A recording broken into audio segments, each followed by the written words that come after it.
Le troisième réseau est auteur de traitements cruels, inhumains et dégradants, ayant entraîné la mort d'une dame dont le corps sans vie a été découvert au quartier Bossé Bangou Kwartagi à Niamey. La découverte macabre a été faite le 27 novembre 2025 à 100 mètres des jardins par des passants avec une pièce d'identité et un téléphone portable non loin du corps.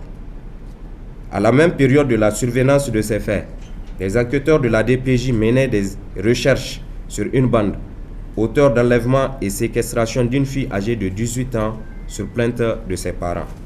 C'est ainsi que dans la nuit du 4 au 5 décembre 2025, les investigations ont conduit les enquêteurs à un ghetto situé au quartier Kwartagi sur indication d'une amie à la victime.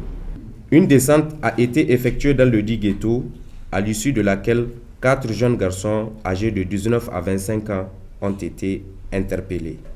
Selon l'indicatrice, la dame retrouvée morte au quartier Bossé Bangou le 27 novembre 2025 avait séjourné dans le dit ghetto. Interrogés par les enquêteurs, tous les 4 jeunes interpellés reconnaissent les faits.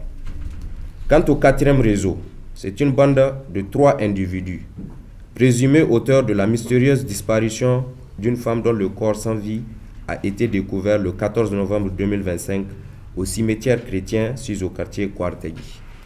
En effet, saisi d'un cas de découverte de cadavres de sexe féminin dans la nuit du 13 au 14 novembre 2025, la DPJ a aussitôt ouvert une enquête.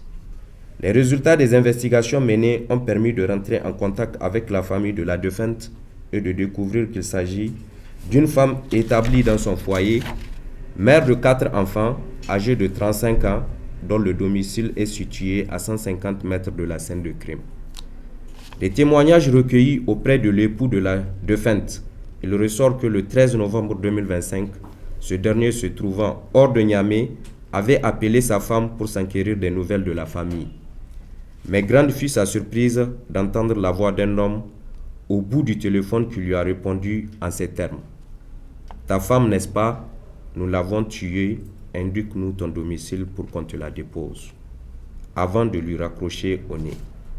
Les investigations plus approfondies ont permis juste 3 jours après le décès de la victime d'identifier le nouveau utilisateur du téléphone appartenant à la défunte et de réussir à l'interpeller au quartier Kwartagi.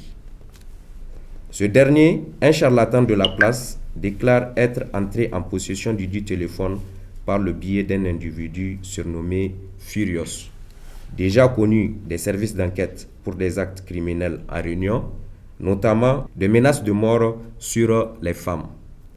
Interpellé à son tour, il déclare avoir obtenu le dit téléphone par le biais du frère du charlatan qui a également été interpellé au quartier Kwartagi.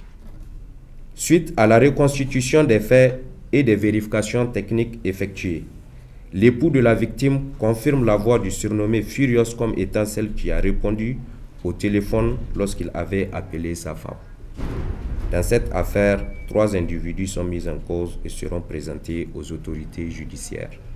La direction de la police judiciaire démontre une fois de plus son efficacité et sa détermination à lutter contre la criminalité et à protéger les citoyens.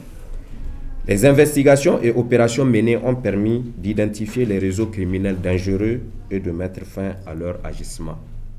Cependant, la lutte contre la criminalité est un combat de tous les jours et il est important que les citoyens restent vigilants et collaborent avec les forces de sécurité pour prévenir les actes de violence et de vol. La direction de la police judiciaire réitère son engagement à poursuivre ses efforts pour assurer la sécurité et la tranquillité de nos populations et invite les citoyens à signaler tous actes suspects aux autorités compétentes.